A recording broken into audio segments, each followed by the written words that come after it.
میرے پیارے بھائی، آپ کہہ رہے ہیں کہ اس کو آپ کہتے ہو اللہ کا حکم تھا، اور ہم نہیں کہتے ہیں۔ یہ حکم قرآن میں موجود ہے، اللہ تعالیٰ نے حکم دیا ہے، کوئی آپ سے ہم سے پوچھ کے نہیں دیا۔ وہ اللہ ہے۔ اپنے مالک اور خالق کو پہچاننے کی کوشش کرو۔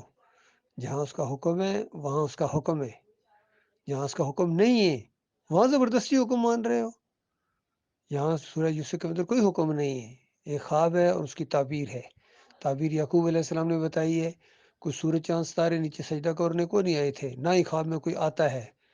جس طرح یہ مسلک پرست لوگ کہتے ہیں نا کہ نبی علیہ السلام خواب میں آئے، وہ نہیں آتے ہیں، یہ دیکھتا ہے اپنے آپ کو، اس کے خیالات ہوتے ہیں، اور شیطان مختلف صورتوں میں ان کے دماغوں میں آتا ہے، تو یہ سمجھے نبی علیہ السلام آگے۔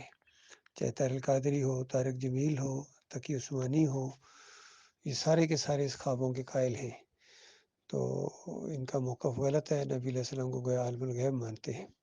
اسی طریقے سے سورج چاند ستارے نیچے سجدہ کرنے کو نہیں آئے تھے، خواب دیکھا ہے، اور وہ کیا دیکھا ہے وہ منظر یا تو اللہ جانتا ہے یا یوسف علیہ السلام، کوئی اور بیان نہیں کر سکتا ہے۔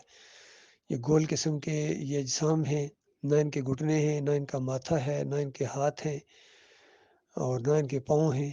یہ تو گول گول قسم کی چیزیں، زیادہ سے زیادہ کیا آپ محسوس کر سکتے ہیں کہ عزت اور احترام کی علامت ہے، نیچے اترے ہوئے ہیں۔ تو اس چیز کی تعبیر یعقوب علیہ السلام نے بتائی ہے کہ میرے بچے، اس کا یہ مطلب ہے، یہ ہوگا، تجھے اللہ منتخب کرے گا، یہ ایک بشارت ہے کہ یہ بچہ نبی بنے گا۔ اتنی سی بات ہے، یہاں سجدے کا تو معاملہ ہی نہیں ہے کہ ہم سارے تجھے سجدہ کریں گے۔ یہ تو ایک کافر مشرک ہی سوچ سکتا ہے۔ اسی وجہ سے یہ ہمارا فتویٰ نہیں ہے، یہ ڈاکٹر مسعد الدین عثمانی کا فتویٰ ہے، موحد عالم دین ہے، کسی بریلوی دیوبندی اور اہل حدیث اور سلفی کا فتویٰ نہیں ہے، مسلک پرست کا فتویٰ نہیں ہے۔ یہ اس مجاہد عالم دین کا فتویٰ ہے جو توحید کو پہچان گئے تھے اور شرک کو وہ پہچان گئے تھے، اور طاغوتوں کی نشاندہی کی ہے، پوری دنیا کی مخالفت لی ہے انہوں نے، کسی کی پرواہ نہیں، کسی پر چوٹ لگے کوئی ناراض ہو، یہ ان کا موقف تھا۔ اپنے مالک کی بات کو انہوں نے آگے لایا ہے۔ اللہ کا ایک جو یعنی ایمان، عقیدہ، توحید وہ سامنے لائے ہیں جو کوئی بھی نہیں لا پایا۔ سارے اندھیرے کے اندر ایک شمع روشن ہے۔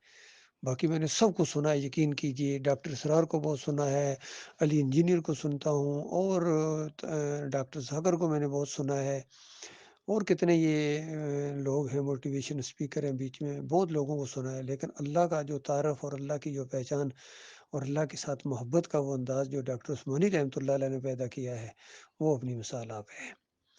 تو یہ اس 20ویں صدی کے اندر بہت بڑا واقعہ پیش آیا ہے، بہت بڑا واقعہ پیش آیا ہے کہ توحید کی دعوت اٹھی ہے، رد شرک ہوا ہے، کفر بالطاغوت ہوا ہے۔ اور پھر 21ویں صدی کے شروع میں بھی بہت بڑا واقعہ پیش آیا ہے۔ 2017 کے اندر ڈاکٹر عثمانی رحمۃ اللہ علیہ کے ناخلف جانشین نے جماعت کے اندر کفر و شرک ڈال کے اس کو مشرک بنا دیا، مجاہدوں کو مشرک بنا دیا، نفرتیں کرتے ہیں آپس میں، توڑ پھوڑ کا شکار ہو گئے ہیں۔ اور ایسی یہ مضبوط جماعت تھی، ایسی مضبوط جماعت تھی، یقین کیجیے کبھی کسی کا یہ اس انداز سے ذہن نہیں تھا کہ میں امیر بنوں، میں امور بنوں، ایسا نہیں ہو رہا تھا۔ بڑی منظم طریقے سے جماعت آگے چل رہی تھی۔ لیکن ایسا وار، شدید وار ہوا محمد حنیف کے اوپر۔ پہلے بھی کچھ وار ہوا تھا، پھر ذرا سنبھلے ہیں، لیکن شیطان کی آنکھوں پر یہ چڑھے ہوئے تھے۔ شیطان نے ان کو چھوڑا ہی نہیں ہے، مشرک بنا کے چھوڑا ہے۔ چونکہ شیطان یہی کرتا ہے، ابلیس یہی کرتا ہے کہ بالکل لیڈر کو، چونکہ اللہ کی نقل کرتا ہے یہ، اللہ تعالیٰ کا حکم ہے کفر کے اماموں سے لڑو، یعنی امام جو ہوتا ہے، لیڈر ہوتا ہے، اس کو، اس کا کپر پکڑو۔ جس طرح اللہ کا عرش پانی پر تھا، اسی طرح ابلیس بھی اپنا یہ تخت بچھاتا ہے پانی کے اوپر، وہ نقل کرتا ہے، پوری مقابلہ کرتا ہے۔ تو اس نے اس امیر کو پکڑا ہے، اور بالکل اب انہوں نے اپنی انا کا مسئلہ بنا لیا ہے، ضد کا مسئلہ بنا لیا، اور میں بہت قریب سے ان کو جانتا ہوں۔ آپ سب لوگ تصور نہیں کر سکتے، اپنی محمد حنیف صاحب کو جانتے ہیں جتنا میں جانتا ہوں۔ 8 سال بالکل ایسا میں ان کے ساتھ رہا ہوں، جس طرح 5 وقت کی نمازیں گٹھے، جدھر جانا گٹھے، آگے پیچھے، بلکہ اس انداز سے کہ لوگوں کے اندر ایک بے چینی اور جلن کسی کیفیت پیدا ہو گئی تھی کہ بس ہر وقت ساتھ، ہر وقت ساتھ۔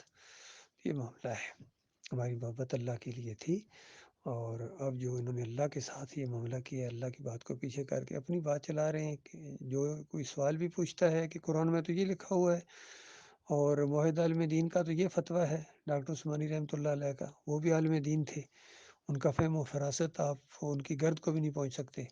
تو اس وقت محمد حنیف جب یہ کہتے ہیں نا کہ چھوڑو چھوڑو ڈاکٹر عثمانی کو، میری تفسیر پڑھو، میری تفسیر پڑھو، اس وقت بہت ہی زیادہ ان کے اوپر غصہ آتا ہے کہ کس طرح انہوں نے اپنے آپ کو آگے کر کے اللہ کی بات کو پیچھے کر دیا، توحید کی بات کو پیچھے، اور شرک کا یہ دائی بنا ہے۔